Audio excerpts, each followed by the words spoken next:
राष्ट्रिय आर्थिक गणना नै किन गर्नु पर्यो? नमस्कार, मेरो नाम सुस्मिता बराल हो।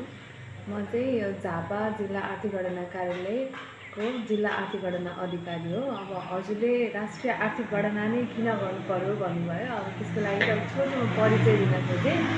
राष्ट्रिय आर्थिक गणना भनेको चाहिँ के हो भन्दाखेरि यो देशभर सञ्चालन हुने वस्तु तथा सेवा उत्पादन तथा प्रदान गर्ने सम्पूर्ण उद्योग व्यवसाय प्रतिष्ठानहरूको विवरण सङ्कलन प्रशोधन गर्ने सम्पूर्ण क्रियाकलापलाई नै हामी आर्थिक गणना भन्छौँ।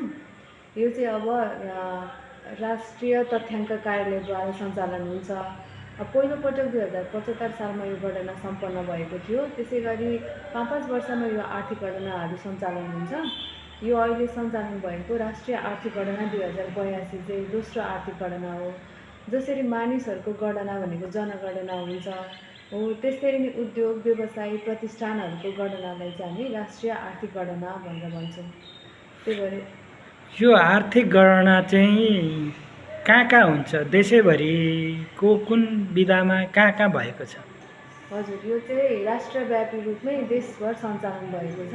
जसको लागि चाहिँ हाम्रो यो नेपालभर चाहिँ 84वटा जिल्ला आर्थिक गणना कार्यालयहरू स्थापना भएको छ। जस अन्तर्गत झापामा चाहिँ 2टा कार्यालय छ। अलिक धेरै प्रतिष्ठान भएको ठाउँमा चाहिँ 2टा अथवा 5वटासम्म कार्यालयहरू स्थापना भएको छ। अब यो झापामा पनि 2टा छ। एउटा चाहिँ यहाँ दमकमा भयो भने त्यसरी नै अर्को चाहिँ चन्द्रगढीमा रहेको छ कार्यालय। यहाँबाट खटिने गणकहरूले चाहिँ कुन विधाको गणना गणकहरूले गर्छन्? यहाँबाट अब भन्दाखेरि हाम्रो चाहिँ यो झापा ख अन्तर्गत चाहिँ 89 जना गणकहरू तथा 11 जना सुपरिप्रेक्षकहरूको परिचालन हुनुभएको छ। उहाँहरूले चाहिँ प्रत्यक्ष रूपमा प्रत्येक व्यवसाय पसल उद्योग प्रतिष्ठान सबैमा गएर चाहिँ मुख्य प्रश्नावलीहरू भर्नुहुन्छ। हाम्रो चाहिँ कस्तो छ भन्दाखेरि सूचीकरण फारम र मुख्य प्रश्नावली भनेर छ। अनि ई सेन्सस मार्फत पनि उहाँहरूले चाहिँ प्रतिष्ठानहरूले आफै नै भर्न पनि सक्नुहुन्छ। मुख्य प्रश्नावली चाहिँ हाम्रो गणकहरूले भर्नुहुन्छ भने ई सेन्सस चाहिँ उहाँहरू जो उद्योग व्यवसाय हुनुहुन्छ उहाँहरूले आफ्नो विवरण चाहिँ आफै पनि भर्न सक्नुहुन्छ अनलाइन मार्फत।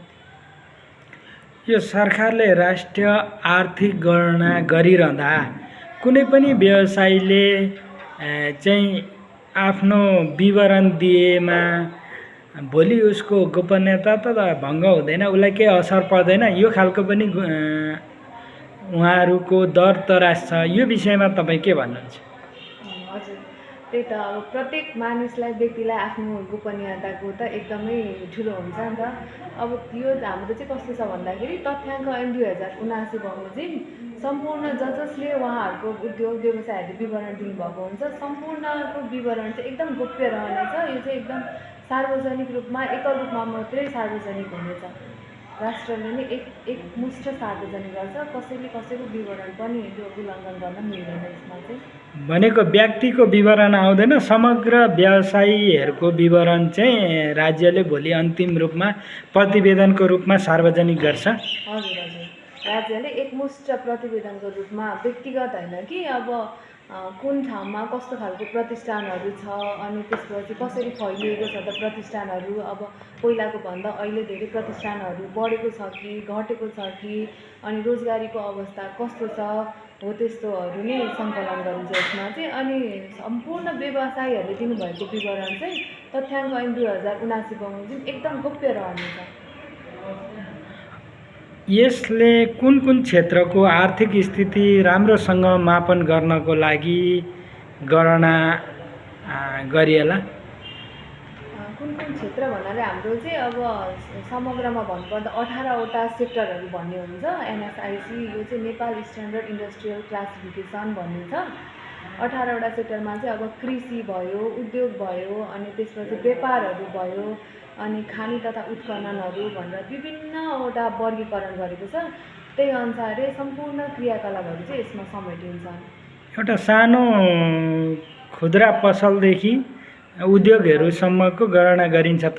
हजुर हजुर, सानो पसल चिया पसलदेखि लिएर भनौँ न अब ठेलादेखि लिएर कसैले त हाट बजारमा बेचिरहनु भएको हुन्छ, कसैले ठेला गाडामा बेचिरहनु भएको हुन्छ र त्यस्तो सानो पसलदेखि लिएर ठुलो उद्योगसम्म पनि हामीले चाहिँ समेट्छौँ यसमा चाहिँ। अनि यसमा चाहिँ कस्तो छ भन्दाखेरि दर्ता भएर अथवा दर्ता नभए जुनसुकै पसल व्यवसायहरूले पनि सञ्चालन गर्नुभएको आर्थिक व्यावसायिक रूपमा जुन पसलहरू हुन्छ नि सम्पूर्ण विवरण हामी यसमा समाउँछौँ। अब यसमा चाहिँ यहाँले भन्न मिल्ने खालको कुन विवरण चाहिँ तपाईँहरूका गणकले पसलमा गएर सङ्कलन गर्छन्? जस्तै चाहिँ अब हाम्रो मुख्य प्रश्नावलीमा चाहिँ विभिन्न खण्डहरू छ, जस अन्तर्गत चाहिँ हाम्रो पसल व्यवसायहरू दर्ता भएर अथवा दर्ता नभई सञ्चालन हुनुभएको छ कि छैन त्यसको बारेमा छ। अनि कुनै सरकारी निकाय अथवा सार्वजनिक निकायमा दर्ता हुनुभएको छ भने कहाँ हुनुभएको छ त्यसको बारेमा छ। अनि त्यसरी नै रोजगारी सम्बन्धी विवरण छ, उहाँहरूको वैधानिक स्थिति कस्तो छ त त्यसको बारेमा पनि हामी सोध्छौँ। त्यसरी नै अब मुख्य कार्यालय हो कि शाखा कार्यालय हो त्यो अथवा एकल युनिट हो त्यो त्यसको बारेमा पनि हामीले यसमा सङ्कलन गर्छौँ। साथै अब उहाँहरूको चाहिँ कति लगानी छ त, व्यवसाय सञ्चालन गर्न त लगानी भएको हुन्छ, एकमुष्ट लगानी कति छ त, उहाँहरूको अब तलबी कर्मचारीहरू राख्नुभएको छ भने कति तलब छ एकमुष्ट रूपमा हामी यसमा चाहिँ विवरणहरू सङ्कलन गर्छौँ। यो गणना कहिलेसम्म सकिन्छ र यो आर्थिक गणनाले नीति निर्माणमा कस्तो योगदान पुर्याउँछ? यो गणना चाहिँ स्थलगत अब हाम्रो यो गणना चाहिँ मेन पाटो भनेको चाहिँ स्थलगत तथ्याङ्क सङ्कलन हो, जुन चाहिँ हाम्रो यो 83 सालको वैशाखको 2 गतेदेखि असारको 7 गतेसम्म चल्छ। यो चाहिँ देशभर एकरूपता एकमुष्ट गणकहरूले एउटै एकरूपता परिभाषा अनुसारै तथ्याङ्क सङ्कलन गर्नुहुन्छ। अनि अर्को के भन्नुभयो हजुरले ठ्याक्कै?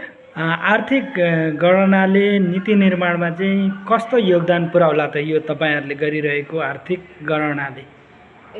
यसले चाहिँ कस्तो भन्दाखेरि अब यसको मेन उद्देश्य भनेकै चाहिँ नीति निर्माणमा सहयोग गर्नु हो, व्यावसायिक रजिस्टरहरू तयार गर्नको लागि भयो। अनि अर्थतन्त्र हाम्रो मेन नारा नै के छ भन्दाखेरि अर्थतन्त्र मापनका लागि आर्थिक गणना। अब देशको अर्थतन्त्र कस्तो छ त यस्तो छ भन्ने ठ्याक्कै त्यो यसले चाहिँ मेन डाटा दिन्छ। अनि त्यसको आधारमा चाहिँ हामीले त्यही अनुसारको व्यावसायिक प्रयोजनको लागि हेर्न सक्छौँ, नीतिहरू निर्माण गर्न सक्छौँ। अनि त्यही अनुसारले व्यवसायलाई विस्तार गर्न सक्छौँ। पहिलाको भन्दा अहिले घटेको छ कि बढेको छ त, रोजगारीको अवस्था कस्तो छ, त्यसमा पनि महिलाको कस्तो छ त, महिलाहरू त्यहाँ व्यवस्थापक हुनुहुन्छ कि हुनुहुन्न, महिलाहरूको स्वामित्वमा कस्तो छ त्यो पनि हामीले यसमा सोधेको छौँ।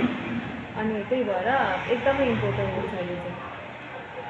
अन्त्यमा व्यवसायी साना ठुला सबै व्यवसायीहरूलाई तपाईँ यस कार्यालयको प्रमुखको हैसियतले के अपिल अनुरोध गर्नुहुन्छ? म चाहिँ सबैजना अब उद्योग व्यवसाय प्रतिष्ठानहरू जति पनि हुनुहुन्छ उहाँहरूलाई चाहिँ यो विवरण हजुरहरूकै लागि हो, हाम्रै लागि हो। त्यही भएर सत्य तथ्य विवरण दिनुहोला। पूर्ण रूपमा गणकहरू आउनुहुन्छ उहाँहरूलाई चाहिँ आफ्नो सही निर्धक्कसँगले एकदम खुलस्त समस्या नमानिकन दिँदा भयो। हजुर एकदम हजुरहरूले दिएको विवरण चाहिँ तथ्याङ्क 2079 बमोजिम पनि गोप्य रहनेछ र यो एकल रूपमा प्रकाशन हुने छैन। हजुरहरूले दिएकै विवरणको आधारमा चाहिँ अब सरकारले नेपाल सरकारले भोलि गएर नीतिहरू निर्माण गर्नुहुन्छ। अनि त्यसरी नै योजनाहरू बनाउनुहुन्छ, व्यवसायहरूलाई विस्तार गर्नुहुन्छ। त्यही भएर हजुरहरू सबैलाई म एकदम के भन्छ निर्धक्क भएर हजुरहरूले विवरण दिनु होला, जसले गर्दा चाहिँ भोलि गएर हामीलाई नीति बनाउनलाई, राज्यलाई लगानी गर्नलाई भनौँ न सबै गर्नलाई चाहिँ सजिलो होस् भन्न चाहन्छु।